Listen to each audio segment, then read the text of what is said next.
ایک مسجد میں کسی کوئی صاحب گئے اور انہوں نے کہا کہ ہمیں مسجد خالی نظر آ رہی، یہاں تو کوئی ہے نہیں، حالانکہ وہ مسجد پوری کھچا کھچ بھری ہوئی تھی۔ کچھ لوگ ہنسنے لگے کہ عجیب قسم کے ہیں، پوری مسجد بھری ہوئی ہے اور وہ یہ کہہ رہے ہیں کہ مسجد خالی ہے۔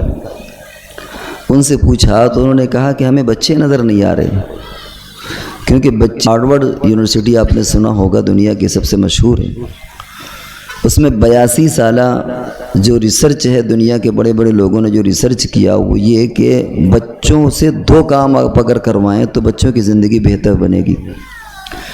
ایک ملک میں کسی کا جانا ہوا، دیکھا کہ کچھ لوگ زمین کھود رہے ہیں اور پیچھے سے کچھ لوگ اسے پاٹ رہے ہیں، تو پوچھنے والے نے پوچھا کہ یہ کیا حماقت ہے، کچھ لوگ زمین کھود رہے ہیں، کچھ لوگ اسے پاٹ رہے ہیں۔ انہوں نے کہا کہ اصل میں واقعہ یہ ہے کہ ایک بہت بڑا سائنسداں گزرا ہے، تھامس ایلوا ایڈیسن، جس نے بلب کی ایجاد کی۔ اس کے واقعات میں آتا ہے کہ بہت کند ذہن تھا، اسکول سے بچوں نے لکھ کر کے دے دیا کہ یہ پڑھ نہیں پائے گا۔ وہ بچہ خط لا کر کے اپنی ماں کو دیا، بچے نے پوچھا ماں سے کیا لکھا ہوا ہے، تو ماں نے کہا کہ بیٹا اس میں یہ لکھا ہے کہ جب عمر اس کی ہو گئی، اس نے اپنی ایک الماری لائبریری دیکھی تو اس میں بچپن کی وہ اس کی کتابیں نکل آئیں۔ اس نے کھول کر کے دیکھا اس کتاب کو، اس میں ایک لیٹر نکل آیا اس کی اسکول کا، اس کو اس نے پڑھا تو وہ زاروں قطار روتا رہا گھنٹوں۔ اب میں انتہائی ادب کے ساتھ آپ کے سامنے ایک ایسی شخصیت کو دعوت دینے جا رہا ہوں جو ہمارے شہر کانپور کی ایک عظیم شخصیت ہے اور پورے ہندوستان کے اندر ہمارے شہر کی نمائندگی کرتے ہیں۔ میری مراد ہے اس مشرقی یوپی کی عظیم درسگاہ مدرسہ جامع علوم پٹکا پور کے مفتی حضرت مولانا مفتی عبدالرشید صاحب دامت برکاتہم، جو استاد حدیث بھی ہیں، مفتی بھی ہیں مدرسہ جامع علوم پٹکا پور کے۔ میں انتہائی ادب کے ساتھ حضرت والا سے التماس کر رہا ہوں کہ حضرت والا تشریف لائیں اور اپنے نورانی عرفانی بیان سے ہم سبھی کو مستفیض فرمائیں۔ بسم اللہ الرحمن الرحیم۔ ہمیں جو وقت دیا گیا ہے وہ 10 منٹ، انشاءاللہ 10 منٹ میں اپنی بات پوری کرنا ہے۔ ہمارا بیٹھنا اٹھنا، وہ چاہے گھر میں ہو جلسے میں ہو، وہ بھی ہماری نمائندگی کرتا ہے۔ بے شک بہت مرتبہ آپ نے دیکھا ہوگا کہ بہت سے لوگ آتے ہیں وہ پیچھے بیٹھتے ہیں، آگے کی سیٹیں خالی ہیں۔ مسجد میں پہنچتے ہیں تو پچھلی صف میں پہلے سے ہی بیٹھ جاتے ہیں، اگلی صف خالی ہے۔ اس کا مطلب ہے کہ ان کا مزاج ہی ہے پیچھے رہنے کا۔ کچھ اسی طرح یہاں پر بھی ہے کہ ایک طرف کچھ کنجسٹڈ لگ رہا، دوسری طرف سیٹیں خالی ہیں۔ تو ہم لوگوں کی ہر چیز ایک نمونہ ہونا چاہیے، ایگزامپل ہونا چاہیے۔ بے شک بہرحال اس وقت تھوڑے سے وقت میں بغیر کسی تمہید کے 2-4 باتیں تربیت کے تعلق سے آپ سے کہنا ہے، باقی قرآن کے تعلق سے آپ نے بیان سنا اور انشاءاللہ آگے سنیں گے۔ یہ بیان کرنے کی ضرورت نہیں ہے کہ اس وقت حالات بڑے سنگین ہیں اور شاید امت مسلمہ میں اس سے زیادہ سخت حالات کبھی نہ آئے ہوں۔ تاتاریوں کے زمانے میں بھی سخت حالات رہے، لیکن اس وقت اس کی بھی تفصیل کا موقع نہیں ہے کہ ہم یہ آپ کو ثابت کریں کہ تاتاریوں کے مقابلے میں بھی اس وقت کے حالات زیادہ سنگین ہیں۔ بے شک کیونکہ اس وقت جان کا مال کا مسئلہ تھا اور اس وقت ایمان کا مسئلہ ہے۔ اس کی اور بھی تشریحات ہیں، اسے ہم چھوڑتے ہیں۔ اور ان حالات کی خرابی میں ہمیں صدمے کی بھی ضرورت نہیں ہے کہ یار عجیب زندگی میں پیدا ہو گئے، عجیب حالات میں پیدا ہو گئے۔ حضور علیہ السلام نے فرمایا کہ ایک زمانہ آئے گا کہ اگر وہ دین کے 10 حصے کو چھوڑ دیں، ایک حصے پر عمل کریں تو وہ افضل ہوں گے بنسبت تمہارے تم 10 حصے پر عمل کرو اور ایک حصے کو چھوڑ دو۔ تو جب حالات سخت ہوتے ہیں، پرچہ سخت ہوتا ہے تو نمبر اچھے ملتے ہیں۔ تو چونکہ پہلے سے حضور علیہ السلام نے بتا دیا تھا کہ ایسے حالات آنا ہے، لہذا ہمیں ٹینشن کی ضرورت تو نہیں ہے، کہ ہم گھبرائیں، بلکہ ایمان اور پختہ ہوتا ہے کہ حضور نے تو پہلے ہی یہ سب چیزیں بیان کر دی تھیں۔ البتہ ہماری ذمہ داری تعلیم و تربیت کے اعتبار سے بڑھ جاتی ہے کہ ہم اپنی نسلوں کی تربیت کس طرح کریں۔ ایک مسجد میں کسی کوئی صاحب گئے اور انہوں نے کہا کہ ہمیں مسجد خالی نظر آ رہی، یہاں تو کوئی ہے نہیں، حالانکہ وہ مسجد پوری کھچا کھچ بھری ہوئی تھی۔ کچھ لوگ ہنسنے لگے کہ عجیب قسم کے ہیں، پوری مسجد بھری ہوئی ہے اور وہ یہ کہہ رہے ہیں کہ مسجد خالی ہے۔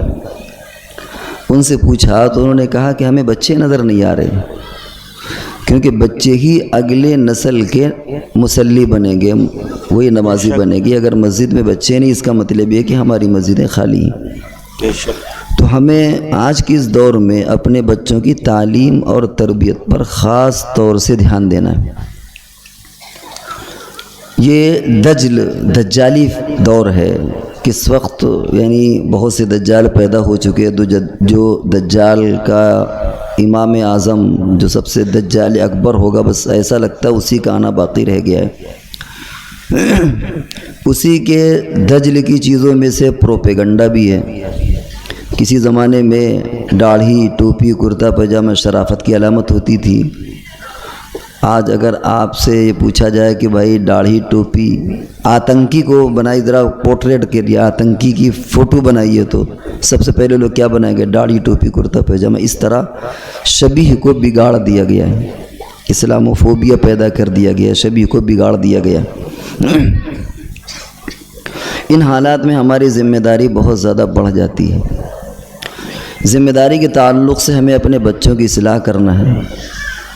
سب سے پہلی اصلاح تو یہ کہ ان سے فون کو چھوڑایا جائے، لیکن ظاہر ہے کہ فون چھوٹے گا نہیں، اس میں اصلاح کی ضرورت ہے، امالہ کی ضرورت ہے، موڑنے کی ضرورت ہے۔ وہ کیا دیکھتے ہیں، کیا نہیں دیکھتے، بیٹھ کر کے آپ اس میں مشورہ کریں ان کے ساتھ۔ اس سے کیا ہوتا ہے؟ ان کے اندر اعتماد اور کانفیڈنس پیدا ہوتا ہے، اعتماد پیدا ہوتا ہے۔ ایک ہارورڈ یونیورسٹی آپ نے سنا ہوگا، دنیا کی سب سے مشہور ہے۔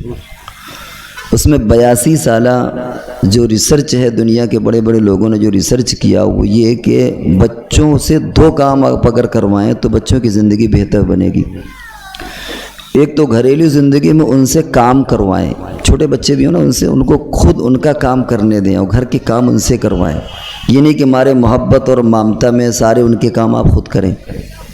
اس سے ان کے اندر اعتماد پیدا ہوگا، بھروسہ پیدا ہوگا اور اپنی ذمہ داری پیدا ہوگی۔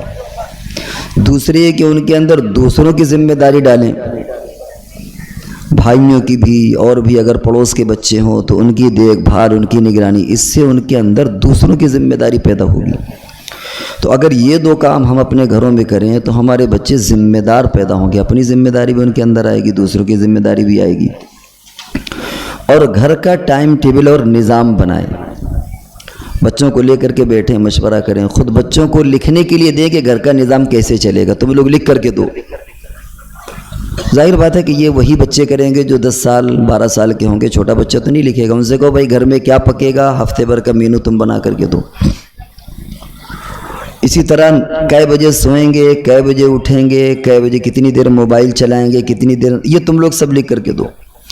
جب بچے خود لکھ کر کے دیں گے تو آپ کو اندازہ ہوگا کہ آپ کو خوشی ہوگی، شاید آپ کی امیدوں سے بہتر وہ لکھ کر کے دیں۔ اور جب خود لکھ کر کے دیں گے تو اس پر عمل بھی کریں گے، وہ پھر اس پر وہ عمل بھی کریں گے۔ بس آپ یہ کہیں کہ بھائی جو لکھ کر کے دیا، اگر آدھا گھنٹہ ہم کو کھیلنا ہے تو بس آدھا ہی گھنٹہ کھولو، اگر 10 بجے سونا ہے تو 10 بجے سونا ہے۔ اس سے ان کے اندر اعتماد پیدا ہوگا، ان کو خوشی بھی ہوگی کہ گویا ہر گھر کے نظام کے چلانے میں ہماری بھی شمولیت ہے۔ اصل میں ہم نے بچوں کو مدرسے بھیج دیا، ہم سمجھتے ہیں کہ پوری تربیت ہو جائے گی، پوری تربیت نہیں ہوتی، بلکہ بہت سے لوگ مل کر کے بچے کی تربیت کرتے ہیں۔ اس میں بچے کا بھی کام ہے، ٹیچر کا بھی کام ہے، والدین کا بھی کام ہے۔ ایک ملک میں کسی کا جانا ہوا، دیکھا کہ کچھ لوگ زمین کھود رہے ہیں اور پیچھے سے کچھ لوگ اسے پاٹ رہے ہیں۔ تو پوچھنے والے نے پوچھا کہ یہ کیا حماقت ہے؟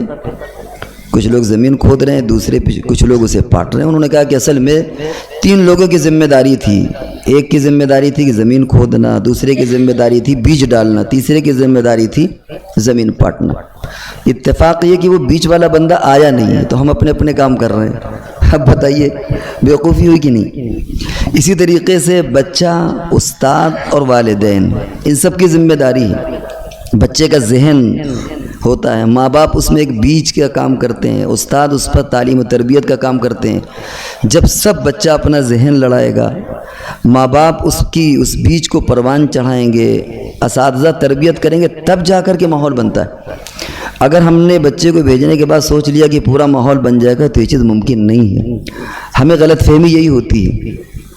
ہم نے حافظ جی کو لگا لیا، اس نے ٹیوشن پڑھا دیا، وہ بلا شبہ آپ کو قرآن پڑھا دے گا، حفظ کرا دے گا، قرآن یاد کرا دے گا، لیکن وہ تربیت نہیں دے سکتا۔ تربیت تو ماں کو دینا ہے، تربیت تو باپ کو دینا ہے۔ تو اس لیے آج کے دور میں ہمیں اس کی سخت ضرورت ہے۔ بس آخری بات کہہ کے اپنی بات ختم کریں کہ بچوں کو موٹیویٹ بھی کریں، ان کی حوصلہ افزائی کریں، اور کوشش ان کو یہ ایک پیغام دیں کہ وہ 1 نمبر پر بن کر کے دکھائیں۔ آپ نے نام سنا ہوگا جاوید حبیب کا، بہت بڑا ہیئر کٹر ہے۔ شاید ہمارے آپ کے بس میں بھی نہیں بال کٹوانا کہ 50,000 روپے ایک بار آپ لائن لگوائیے، لیکن ہیئر کٹر ہے۔ لیکن تو جو کچھ بھی بنے، اب بچوں کو سمجھائیں کہ وہ 1 نمبر کا بنے۔ اب وہ بیچ اور مڈل سب ختم ہو گئے۔ جو کچھ بھی بننا ہو آدمی کو، حافظ، عالم، جو کچھ بھی بننا ہو، وہ 1 نمبر بن کر کے دکھائے تو دنیا میں اس کے لیے معاش کے بھی راستے کھلے ہیں، اور نیت اگر صحیح ہوگی تو انشاءاللہ آخرت کے بھی راستے کھلے ہیں۔ ہمیں اپنے بچوں کو بھی بہت کمزور نہیں سمجھنا چاہیے۔ ہر انسان کے اندر کوئی نہ کوئی اللہ نے صلاحیت رکھی ہے، اس بچے کو بھی حقارت کی نظر سے مت دیکھیں۔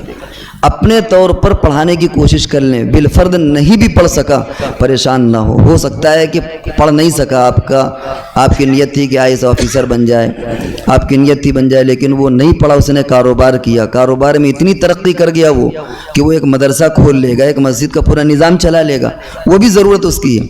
تو کبھی بچوں کو حقارت کے ساتھ مت دیکھیں، ان کو موٹیویٹ کریں، ان کی حوصلہ افزائی کریں۔